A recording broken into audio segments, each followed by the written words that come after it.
বেশ কিছু মানুষ পরিচিত আছেন। ফাতেমা নামে একটি নাম।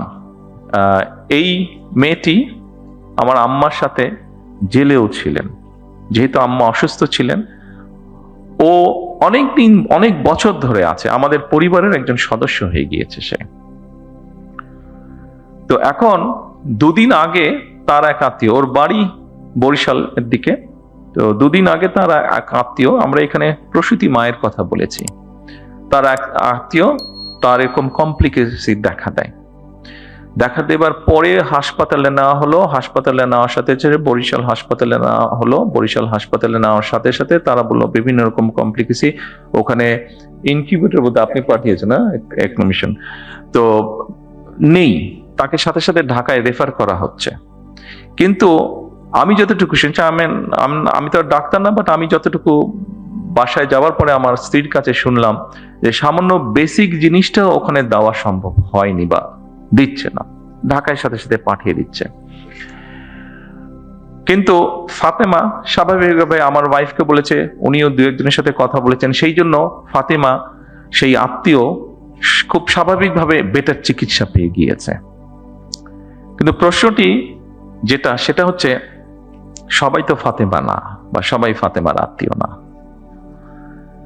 ফাতেমার আত্মীয় হয়তো সে যেহেতু ফাতেমা ছিল, সেই জন্য আমার স্ত্রী ঘটনাটি জানতে পেরেছে, স্বাভাবিকভাবে উনি টেক কেয়ার করেছেন। তার আত্মীয়টা বাচ্চাটা হয়েছে বাট অসুস্থ, তারপরেও মোটামুটি ভাবে ম্যানেজ করা গিয়েছে, ঢাকায় আর আনতে হয়নি খুব সম্ভবত, যতটুকু আমি জানি। আর সামহাও মিনিস্টার সাহেবও জানার পরে উনিও কিছুটা ইন্টারফেয়ার করেছেন, ফলে এখান থেকে সাথে সাথে একটা মেশিন বোধহয় ছিল না, মেশিনটা বোধহয় পাঠানো হয়েছে, ফলে ওর আত্মীয়র বদলতে অনেকগুলা শিশু এখন সেই সুবিধাটা পাবে, অনেকগুলা শিশু সেই কষ্ট থেকে বা সেই সমস্যা থেকে, সেই বিপদ থেকে বেঁচে যাবে।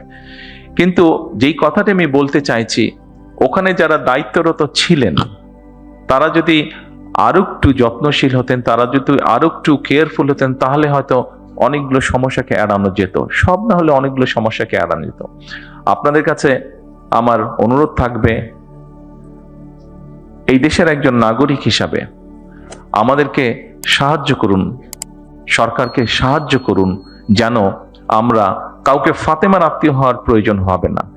যে কোনো মানুষ যাতে মিনিমাম হলেও চিকিৎসা সুবিধাটি দিতে পারেন। আর আপনাদের যে সমস্যাগুলো আছে, আপনাদের কাজ করতে গিয়ে যে সমস্যাগুলো আছে আপনারা এখানে উল্লেখ করেছেন, সেই সমস্যাগুলো একবারে আমাদের পক্ষে সমাধান করা সম্ভব না, এটি আপনারাও বুঝতে পারেন।